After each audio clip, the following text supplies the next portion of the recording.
From the American Academy of Neurology, I'm Dr. Daniel Correa. And I am Dr. Katy Peters, and this is the Brain and Life Podcast.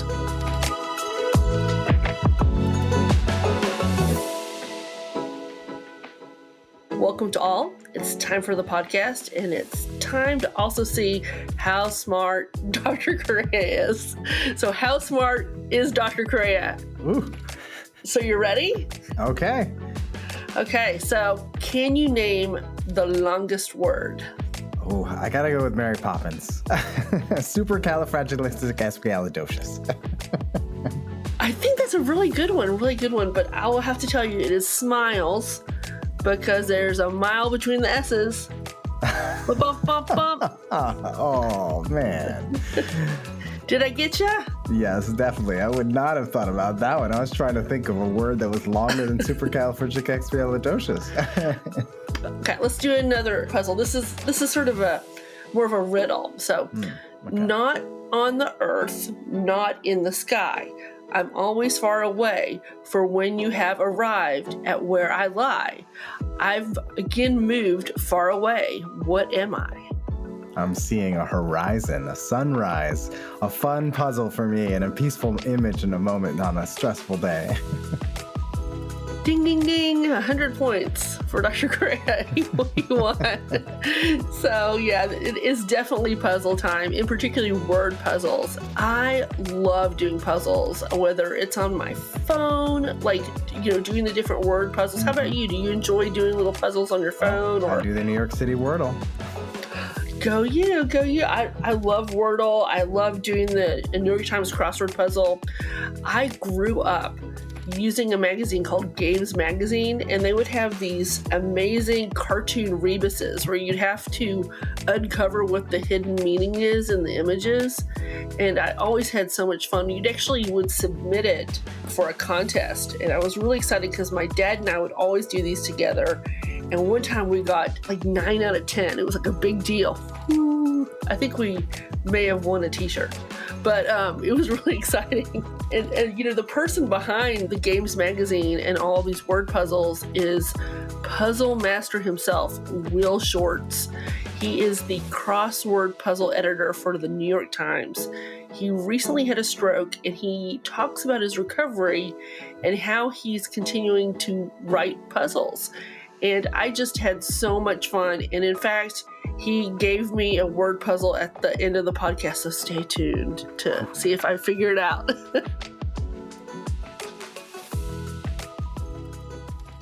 Hello, podcast listeners. And I want to welcome Will Shortz to the podcast. He is an American puzzle creator and editor who is the crossword puzzle editor for the New York Times. He graduated from Indiana University with a degree in the invented field of enigmatology, which we plan to learn more about. After starting his career at the Penny Press, and then one of my very favorite magazines as a kid and also as an adult, Games Magazine, he was hired by the New York Times in 1993. And the Shortz American Crossword Puzzle Tournament is the country's oldest and largest crossword tournament. I'd like to welcome Will to the Brain and Life Podcast. Welcome. Thanks a lot, Katy. Great to be here. Wonderful. And where are you joining us from today? I am in my home. I live in Pleasantville, New York, which is about 30 minutes north of New York City. It's a sweet town, I guess. And when I was looking for a house in Westchester County, I found my house and I loved it so much I bought it immediately. I gave a short introduction, and I will say that I'm a huge fan of everything you've done. My father and I used to go on a pilgrimage, because I'm from rural Tennessee, to find the New York Times just to get your Sunday crossword puzzle. So I remember those great trips with my dad to find the lone paper because they were never in our small town. So I just want to thank you for many, many wonderful Sundays and everything you did with Games Magazine. So thank you. Oh, thanks a lot. Nowadays, it's so much easier. You can get the puzzles online, so you don't have to travel anywhere to pick up that lone copy of the New York Times and hoping that no one else had got it before you. Yeah, that was the thing. Is so if somebody else got it before us. So can you tell us a little more about yourself? Yeah, well, I grew up on an Arabian horse farm in Indiana. And I've been crazy about puzzles my whole life. I started making them when I was 8 or 9. I sold my first one when I was 14 to my national Sunday school magazine. And then when I was 16, I became a regular contributor to Dell puzzle magazines. As a kid, I used to joke about majoring in puzzles when I got to college, never imagining that that was possible. But Indiana University has a pioneering program called the Individualized Major Program. And if you're accepted, you can major in absolutely anything. So I devised an entire curriculum in puzzles, word puzzles, math puzzles, logic puzzles. My thesis was on the history of American word puzzles before 1860. So I'm the only person in the world ever to major in puzzles. And that's what enigmatology is, correct? The study of puzzles, yes. It's an old word that goes back to the 18th century. Originally, it just meant the study of riddles or enigmas. I broadened it to include the study of puzzles of all sorts. So how did you land on crossword puzzles as sort of, I guess, a career later on? Well, as I mentioned, I've been crazy about puzzles my whole life. I don't know. I love the ingenuity of them. I like to use my brain. And I love words. I love to play with numbers and shapes. So I'm interested in all kinds of puzzles. And I tell you, I love the people I come in contact with through puzzles because they tend to be smart, interesting, quirky people with lively minds. So when you go to a crossword tournaments, for example, you talk a little about puzzles, I guess, but you talk about everything in the world because you're meeting people with similar minds. I completely agree. My dad just would devour those puzzles. I was always impressed that he was able to complete them and finish them, usually in that Sunday that he got the puzzle. So thank you so much. Now, what are the first steps in sort of creating a crossword puzzle? Like, do you think of a theme? Do you have certain words you want to include? What are sort of those first creative steps?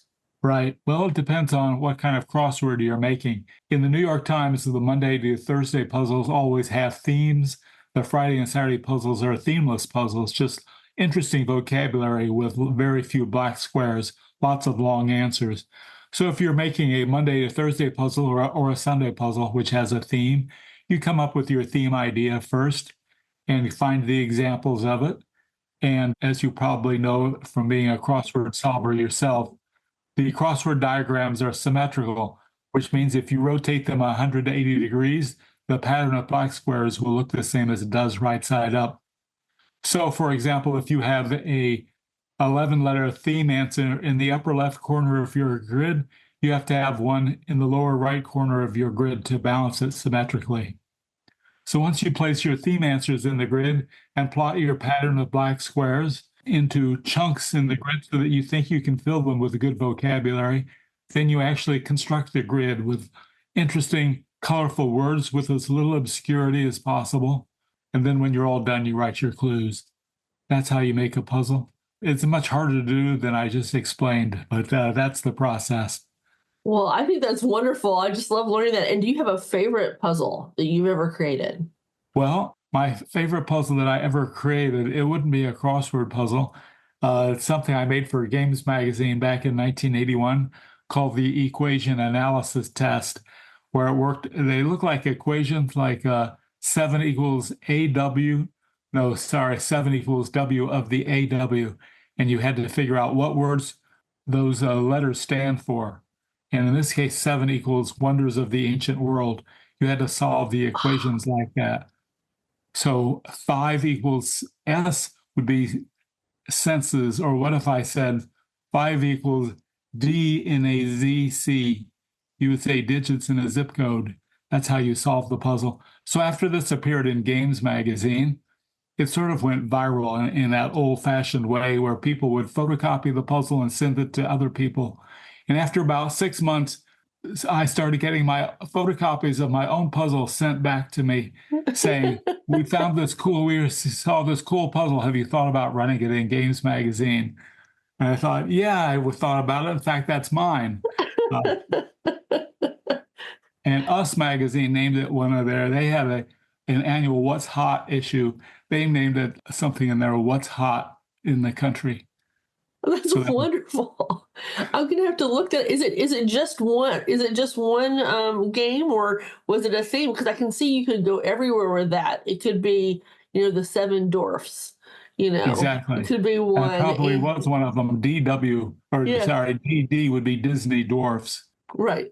You can go onto Wikipedia and they have a different name for it now. But if you go into Wikipedia and search on equation analysis test, you'll find it. You can come up with lots of other examples there. So I do a little bit of cognitive neuroscience in addition to seeing my patients with brain tumors. And a lot of that is doing neurocognitive testing. And a lot of our testing is puzzles, if you can believe it, where we do a symbol that is linked to a certain action or to a certain color. And patients have to figure out, what are the patterns associated with it. And I always find those testing can be very stressful for our patients, but I always tell them, have fun with it. Have fun when you're doing those testing. Absolutely.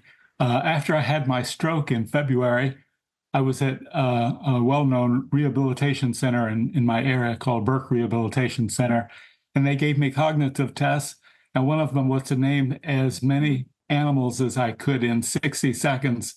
And the therapist told me afterward that I named more animals than anyone else had ever told her. In fact, I named some animals she'd never even heard of. Oh, that's wonderful. That's a common test I use day to day in clinic. So I'm sure you had quite a number up there. So you mentioned your stroke that you had. This happened in early just this year. Is that correct? That's correct. So can you tell us sort of for our listeners, since they're also patients or they have loved ones that have had a stroke, can you tell us a little bit more about your sort of journey and experience? Yes, I had finished playing table tennis. Mm-hmm. I was back in my home. I was at my desk working. I leaned to the left and I realized I couldn't lean back to the right. And I had drool coming down the side of my mouth. So I knew immediately that I'd had a stroke. And it was February and I was still in t-shirt and shorts. I knew in New York, you can't go out in the winter in t-shirt and shorts. So I was able to walk into my bedroom and put on long pants. Then I decided I needed to go to the bathroom before I went, because who knows when I'd have a chance to do this again.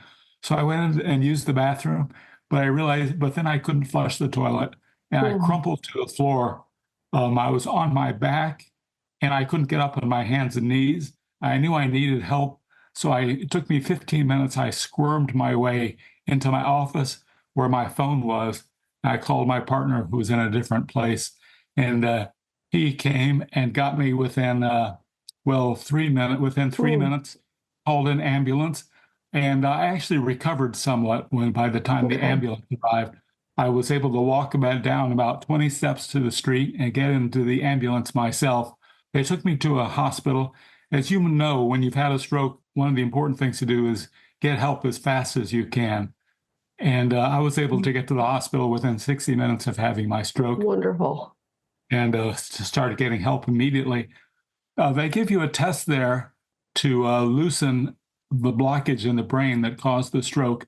And there's I understand like a 4 or 5% of cases that there's a negative reaction. And unfortunately, I was one of those negative people. I had that caused another stroke.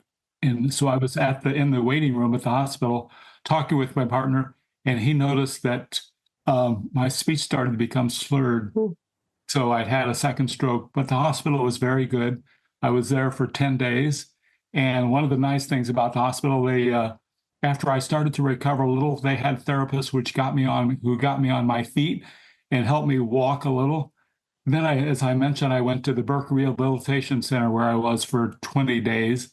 And they have very good therapists there. They have OT and PT. And they've showed you, first of all, how you can continue with your life when you're at home after you've had a stroke. And also they did exercises to start to get my arm and my leg working again because I couldn't use the left side of my body. After that, I went to a subacute facility near my home, which was very good. It's one of the few places I've ever seen that actually underpromised. They promised 2 hours of therapy 6 days a week. And actually, I got 2.5 to 3 hours of therapy 7 days a week. That's great. All sorts of things that got me stronger, helped my balance. and helped me get some functionality back. And after that, I went home, but I still do therapy 7 days a week. I'm an outpatient at a local hospital twice a week, and 3 times I go to a new facility near me called Rehabilitation. They call themselves a neurorobotic rehabilitation center, and they have all sorts of machines that you play games on that help you regain functionality, in my case, in my arm and my leg. And there are games you play that measure how well you did. So the next time you play the game, they can tell exactly how much you've improved, how much progress you've made. And then I hire a therapist to come to my house twice a week for 2-hour sessions on weekends. And my partner turned our home office into sort of a gymnasium with all sorts of equipment that you would normally find in a rehab facility, but we now have it in our house. So when the therapist comes here, we have lots of stuff to do. Plus, my partner works with me. I'm determined to get back to my former physical self, and I'm doing everything I possibly can to do that. Well, it sounds like you're really busy at doing all that recovery and that rehab. How do you think it's going? How are you feeling? Just within the last week, I started to feel like myself again. I still have a long way to go, but I'm getting some functionality back in my left hand. So, I can turn on and off light switches. I can open a toothpaste tube with my left hand. I do some dishes with my left hand, with both my hands, I should say. I'm walking. When I first started walking, it was with a broad quad cane, Okay. a cane that has 4 parts. Then Yeah. I graduated to a narrow quad cane. Now I'm using just a regular cane. My big handicap, I still can't bend my knee when I walk. Okay. So all the therapists are trying to figure out what they can do to help me start bending my knee and walking naturally. That's my next big challenge. And I think one of the things that you mentioned is you started to have some rehab early in the hospital. Then you went to that special rehab place and then to a subacute facility and then finally at home.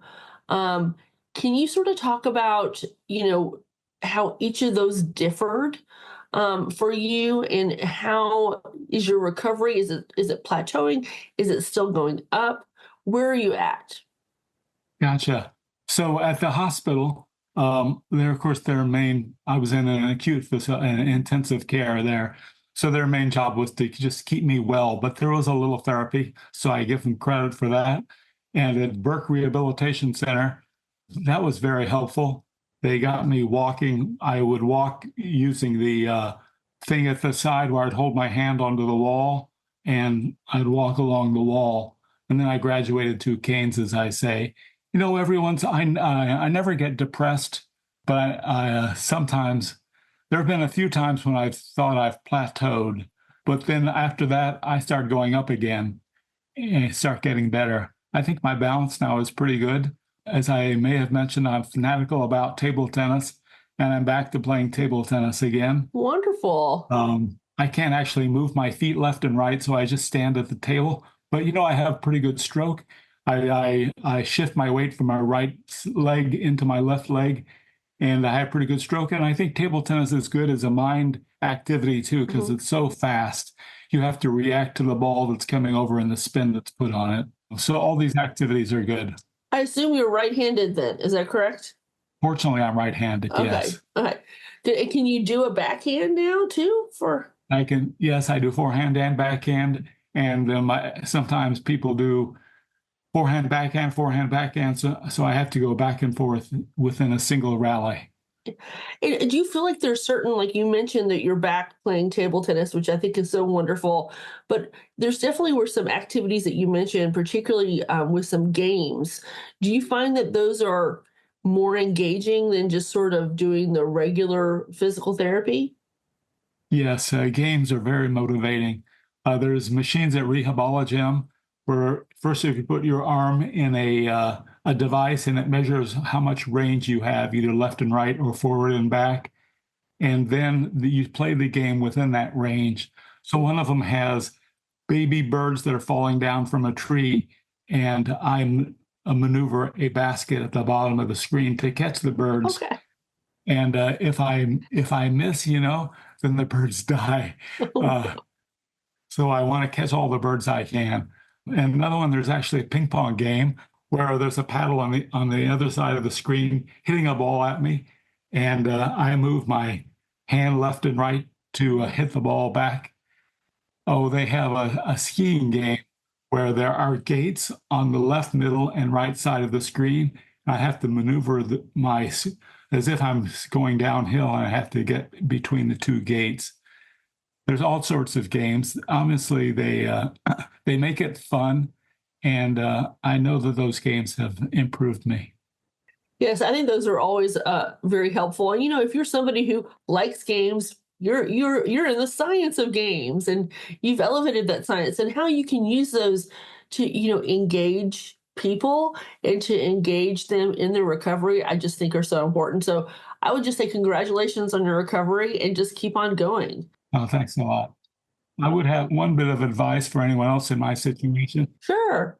When I was in the hospital, my partner's sort of his own therapy, he was so worried about me. His own therapy was figuring out how he was going to help me once I got home. So he went on to Amazon, and he did a lot of research on stroke victims and equipment that would be useful when I got home. So when I got home, he had arranged ramps at the front of the house so that I could get in, and he arranged this ingenious device in the bathtub where I sit outside, and then it pushes me into the bathtub so that I can shower while I'm sitting. And he turned our office into a gymnasium with a mat and with bars and TheraBands and all sorts of other equipment. So I would recommend that if you're in my situation, do research on what equipment would help you work out when you're home. And not all, some of it's very inexpensive, and it's all available on Amazon. Yeah, I completely agree. I would always encourage patients and their loved ones to do their research. And, for our Brain and Life magazine, there's a lot of resources in there about how to tap into those. And sometimes we also have home health agencies that can come into the house and that also can help. But I agree with you. There's a wealth of information out there, and even videos they can help people, sort of maneuver. So it sounded like it wasn't just about doing puzzles and rehab, but also a little bit of engineering. Exactly. And you're right. There's a lot of videos on YouTube from therapists who are very good. They're just sharing their knowledge on what you can do at home to help yourself or help your loved one regain strength and functionality. And that's why I love being involved in this podcast, because of Will, what you're sharing, it's going to help other patients and their loved ones. I'm going to tap into those resources. I'm going to check on, out what was there before, what those videos are, what those services are, what kind of products you can get other places. Now, how do you think your day-to-day life has changed since you've had this stroke? Wow. Yeah. Well, first of all, everything is slower, because it used to be I would just jump into the shower and I'd be out in 6, 7, 8 minutes. And now I need a little help getting in and out. And I can shower by myself completely now, but it really helps to have someone dry me. And it's just walking takes longer because I'm using a cane. Fortunately, my mind is not affected, so I can still make puzzles like I used to. Great. I guess the big thing I can't do is touch type because my left hand is not good enough. I don't have the functionality yet to touch the keys the way I want. So I'm now a hunt and peck typist, which is much slower. Maybe that's the biggest thing. Just everything takes longer, But keep on working at it. I have a lot of faith.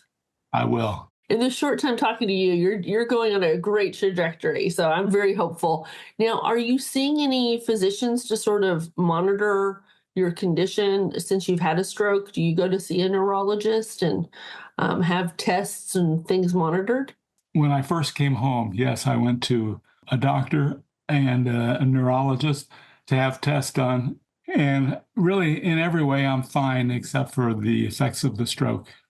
I've always had a high blood pressure. I have known that, but I don't smoke and I don't drink, and my family has no history of heart disease. And I exercise a lot. I'm in pretty good shape. I'm thin. So I always felt that I was superhuman, that I was immune to any problem like this.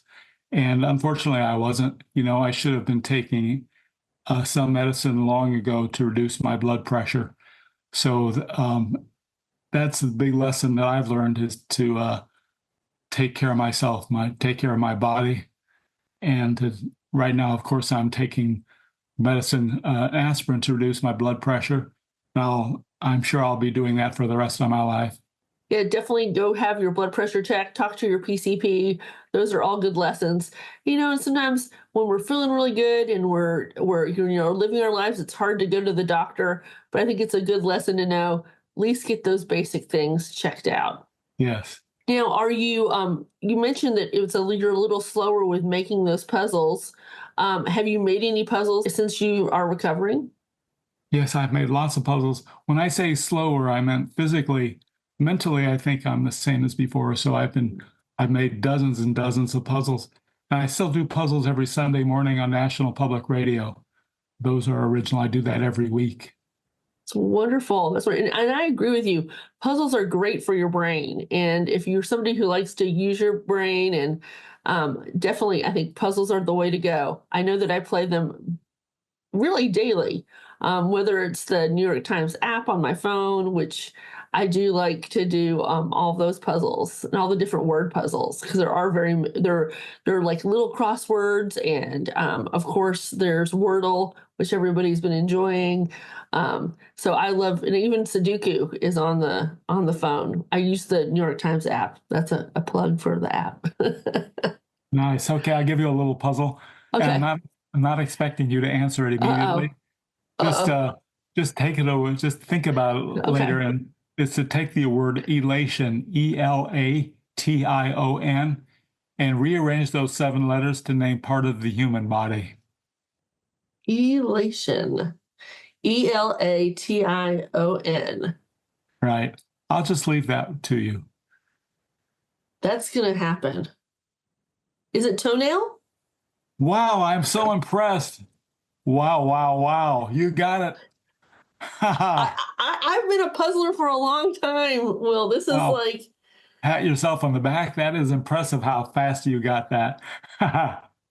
Well, you heard it here. Will Shortz thinks that I'm impressive. No, just kidding. No, I think you're impressive, Will. This is really amazing. Thank you so much for sharing about your recovery, about going through your stroke and what you're doing to recover, and then what you're doing to still thrive, with your puzzle making. And just thank you for your time, and I really appreciate it.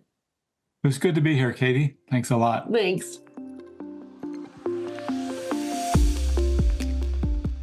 Can't get enough of the Brain and Life podcast? Keep the conversation going on social media when you follow @NeuroDrCorrea and @BrainAndLifeMag, or visit brainandlife.org.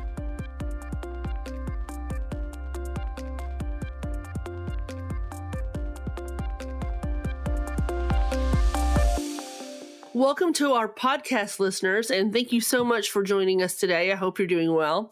As always, I'm your co-host, Dr. Katy Peters, and I'm so honored to introduce our medical expert today, and also my former residency director when I was a little resident, Dr. Argye Hillis. Welcome.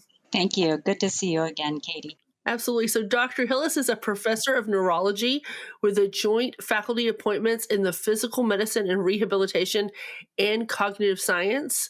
She is the Sheikh Khalifa Stroke Institute Professor of Acute Stroke Diagnoses and Management, and she serves as the Executive Vice Chair of the Department of Neurology, along with being the Director of the Cerebrovascular Division of Neurology at Johns Hopkins. Prior to medical training and neurology residency, Dr. Hillis worked as a speech-language pathologist and conducted clinical research focusing on understanding and treating aphasia and hemispatial neglect. She has brought these areas of experience to impact her clinical research in neurology, particularly in regards to cognitive dysfunction and neuroimaging studies of aphasia and hemispatial neglect in patients that have had acute stroke. And I'm so lucky to have been trained by her when I did my residency at Johns Hopkins. So again, welcome. Thank you so much. Now, Dr. Hillis, where are you joining us from today? Well, I work at Johns Hopkins, and it is a distinct pleasure to have been there for all of my training as well, and stayed there just throughout the ranks of being a professor. I went to medical school there as well. And even when I was a speech pathologist, I was with Johns Hopkins Rehabilitation Medicine for at least the first several years. Baltimore is such a great town, and I would say that the people that live there are so wonderful to take care of. Don't you agree? I agree. They're just salt of the earth people. Absolutely. I enjoyed my time there so much. So always thought it was wonderful how you worked as a speech language pathologist before becoming a stroke neurologist. Can you tell us a little bit more about that journey and what it's meant to you professionally? Sure. So when I was a speech pathologist, I worked primarily with stroke patients. Some people with traumatic brain injury as well, but mostly people with stroke. And I loved it. I just loved the people. I was doing a lot of research on aphasia and also hemispatial neglect after right hemisphere stroke. And I thought, I really want to do this kind of research and work with these people my whole life. But about that time, this was in the late 80s, people were talking about potential treatments of stroke, neuroprotective agents and thrombolytics, things that would actually reverse the stroke before it caused too much damage. And I thought, wow, I'd like to be involved in kind of that part of treatment. But I also want to continue research and clinical work my whole life. I didn't particularly enjoy administration. And by that time, I was doing more administrative work as a director of neurologic rehabilitation. So I thought I knew that doctors could do research and education and clinical work their whole lives. And so I decided I would go to medical school. And my dream was really to become the director of a stroke center. And so, in fact, that's what I am. So I really did exactly what I wanted to do. Well, that's wonderful, and so lucky for our patients and for our trainees at Johns Hopkins. Now, stroke is very common. It's a very serious disorder. My father had a stroke, my mother's had a stroke, and we know that someone can have a stroke almost every 40 seconds in the United States. So, for our listeners, can you give us the basics of what is a stroke? Sure. There are really two kinds of stroke. The most common kind is when a clot stops up a blood vessel so that it can no longer deliver blood and oxygen to part of the brain. So that part of the brain dies for lack of oxygen and glucose. And so it can either be caused from a clot that came from somewhere else in the body, like the heart, or it can be a clot that forms in the vessel itself due to atherosclerosis. But that's basically the main kind of stroke. The other kind of stroke is when a blood vessel bursts and causes bleeding into the brain. And a lot of times my patients will talk about having a TIA or a transient ischemic attack. What's the difference between that and a stroke? So a TIA is almost like a stroke that didn't quite happen. It almost did. So it's a real warning sign. Sometimes a small clot can become lodged in a vessel, cause the same symptoms of a stroke, but then spontaneously resolve. And so when that happens, the symptoms also resolve. Typically, it lasts 5 to 10 minutes. By definition, the symptoms have to last less than 24 hours, but usually it's even less than an hour. So sometimes I hear the term mini stroke. I feel like that's a very controversial term. Sorry to throw that out there. What do you think about the term mini stroke? Yeah, I think that's a confusing term because some people mean TIA by mini stroke, and other people mean a lacunar infarct, that is a very small stroke caused by a small vessel disease. And there's a difference. So TIA is not going to leave any mark on the brain. You won't see it on MRI. You can't ever really prove that it happened.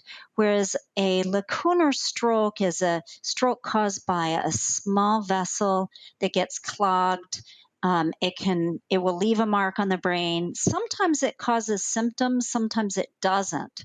So sometimes people will have an MRI of the brain for migraine or something else, and they find out they had an old lacunar stroke that didn't really cause deficits. So if it's in part of the brain that is not really critical for a major function, it may have caused symptoms that weren't recognized at the time. So maybe transient fogginess or transient visual problems or something like that. And the person won't have known they had a stroke till they got the MRI. So for our listeners, what are some of the early signs of a stroke where they or their loved ones need to react? Sure. So basically anything on half of the body, so weakness or numbness on one half, and that's just because each half of the brain controls the opposite side of the body. Also, loss of vision on one side or loss of vision in one eye can be a stroke.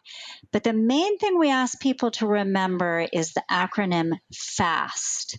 So F is for face. If you have a droopy face on one side, that could be a stroke.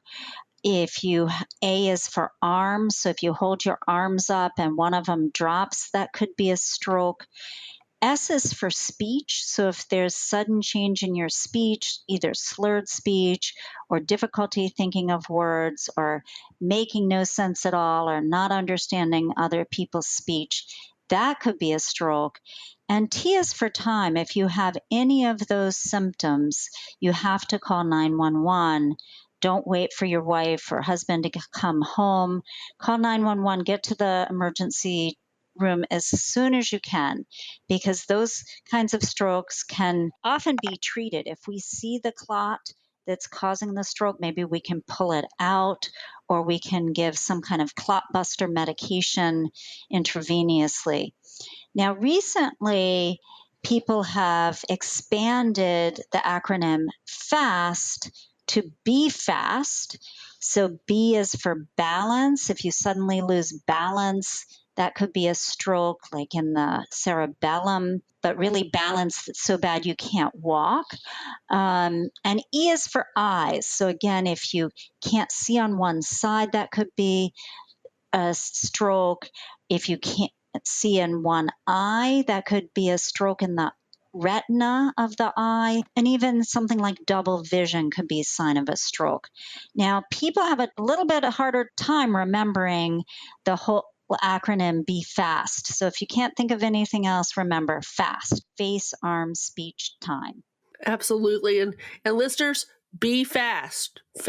You remember those acronyms, write them down, tell your loved ones. It could be something if your loved ones want to learn something new from you today, you say, this is what I learned on the podcast with Dr. Hillis.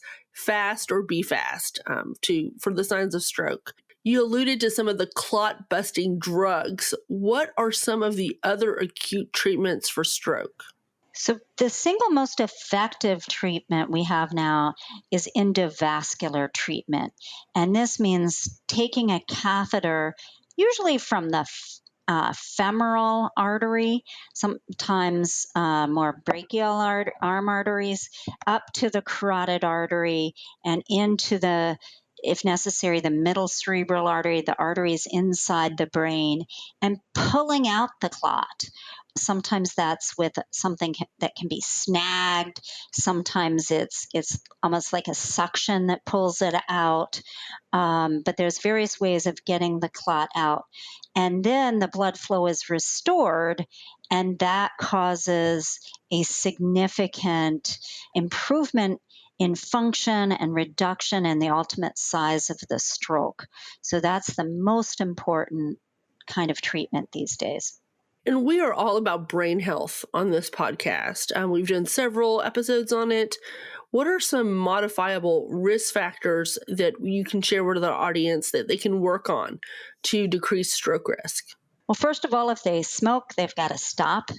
That's the single most important thing. Yes, stop smoking. It is very important to get exercise. that's one thing Americans probably don't do enough of. Walking or bicycling or swimming, aerobic exercises, a very effective way to prevent stroke. The other one is diet. So, a Mediterranean style diet, lots of fruits and vegetables, fish more than red meat, avoid fried foods, avoid sugar. If you do eat anything kind of sauteed, use olive oil instead of butter or corn oil. So those are all extremely important ways to prevent stroke. Another, if you have sleep apnea, treatment of the sleep apnea is very important. That is usually with CPAP, but if you can't tolerate CPAP, there are other treatments of sleep apnea. So that's important as well. All great lessons. And the listeners may remember that Dr. Correa and I shared some heart healthy or brain healthy recipes, particularly in regards to the Mediterranean diet. So we're always happy to share those, and you can look those up. Now, for someone who's had a stroke, and we interviewed a patient and who was our guest, Mr. Will Shortz, he really worked with his loved one and partner about stepping towards recovery. What are those steps to really recover from a stroke? The most important is to stay active. So one of the problems with stroke is it makes it difficult to do what you did before in terms of exercise and walking and talking. Social activities are harder, they're more fatiguing. And so people tend to avoid them. But that's the worst thing that you can do. The more you're engaged, the more you try to get back to doing normal activities, the sooner you will get back to doing those more normally. And so even if you were kind of a couch potato before, pushing yourself to exercise and do active things, if working on the computer or doing things, anything except watching television, can be very good for you. So we need to get out there and move and keep on moving. That's right.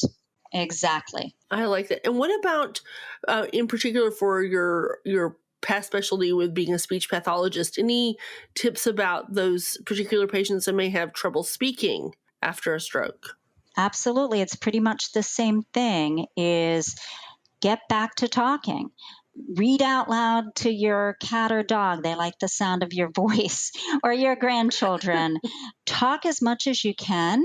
And also, there are a lot of computer programs, like even free computer programs, that help you try to practice thinking of words and things. So there's one called www.aphasia therapy online, and it's got sort of exercises in multiple different languages. It's free, doesn't require any sign up, has things for reading and spelling and naming and comprehension. Those are good. The New York Times puzzles are good. Play Wordle and crossword puzzles, and those kinds of things will keep you cognitively engaged. Connections, all of those are really good ways to stay engaged and stay challenging, continue to challenge your mind. But probably social activities are the most important to get back to talking. So don't avoid them. Your friends don't care if it takes you longer to express yourself. Just tell them, just have patience and I'll get it out. Or use writing or drawing or gesturing to communicate. I tell my patients that so often. Again, I treat mostly patients with brain tumors, but, they're at risk of having stroke also. We've actually done extensive research to suggest that there's certain types of patients after having radiation will be more apt to have strokes. And I'm always telling them, please talk, use it. It's just like another muscle, another exercise to continue those activities, and also to don't become socially isolated. It's really important to get out there. I find that our patients are sometimes their harshest critics, particularly in regards to language. Absolutely. So I love the idea of talking to your pets, because I seriously doubt that they're going to even be upset if you miss a few words. They probably just are waiting for that magic word treat or That's right. ball. Right. And some of my patients who can't go back to work actually benefit from doing volunteer activities Mhm. that keep them communicating, it just at a slightly different level. So I've had people with aphasia who have volunteered at a horse rescue or at a dog rescue, at things where they can interact, but with both animals and people, but it's not such a critical environment. And so how should we support our caregivers, the ones that are caring for ones that have just suffered a stroke? What should we do to support them?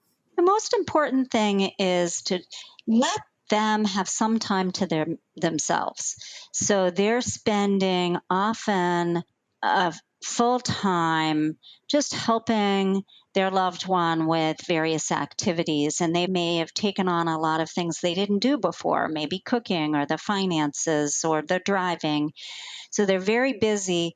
If friends and family can just give them time off, say, I'll stay with, Dad or John, for the afternoon, and we'll go to a movie together, or a museum together, and you can go have lunch with your friends or get some gardening done, or time off by yourself is very important. We call that respite, and that's terribly important for caregivers, because if caregivers burn out or have a heart attack or something, they can't be a good caregiver.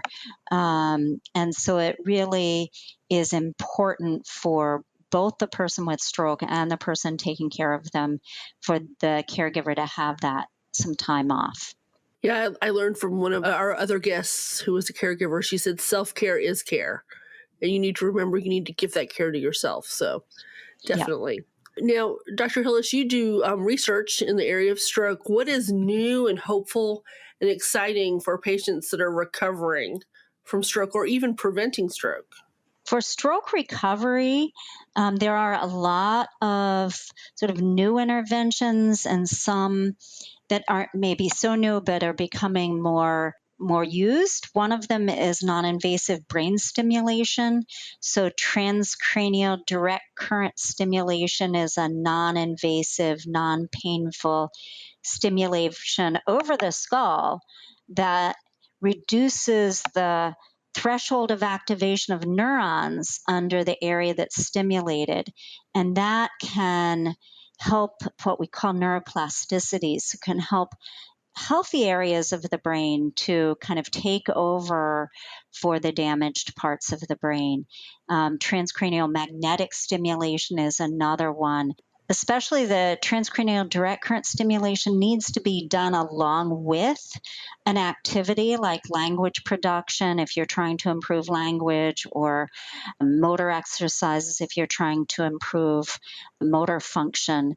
And then there are also sort of innovative therapies. For example, a lot of therapy now is being done remotely. We found out during the pandemic that you didn't actually have to always go to the speech therapist's office, for example. It can be done over the internet. You can get the same kind of feedback and exercises. So I think we'll be seeing a lot more of that, and sometimes combined with sort of computer-delivered therapies. Well, that's fascinating. I think that gives so much hope to both patients and their loved ones, because they worry about the recovery journey. But Dr. Hillis, this has been a great discussion, and I really appreciate your time, your expertise to help discuss stroke and recovery with our patients, our loved ones, and of course our listeners. Well, thank you. It's really been a pleasure, and great to see you again, Katy. Absolutely. And everyone have a great day, and thank you so much to our listeners.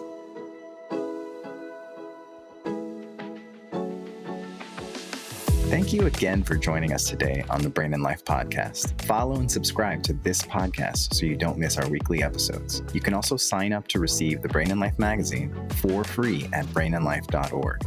Don't forget about Brain and Life en Español. Also, for each episode, you can find out how to connect with our team and our guests, along with great resources in our show notes. We love it when we hear your ideas or questions. You can send these in an email to blpodcast@brainandlife.org and leave us a message at 612-928-6206. You can also find that information in our show notes, and you can follow Katy and me and the Brain and Life magazine on any of your preferred social media channels. We're your hosts, Dr. Daniel Correa, connecting with you from New York City and online at NeuroDr Correa.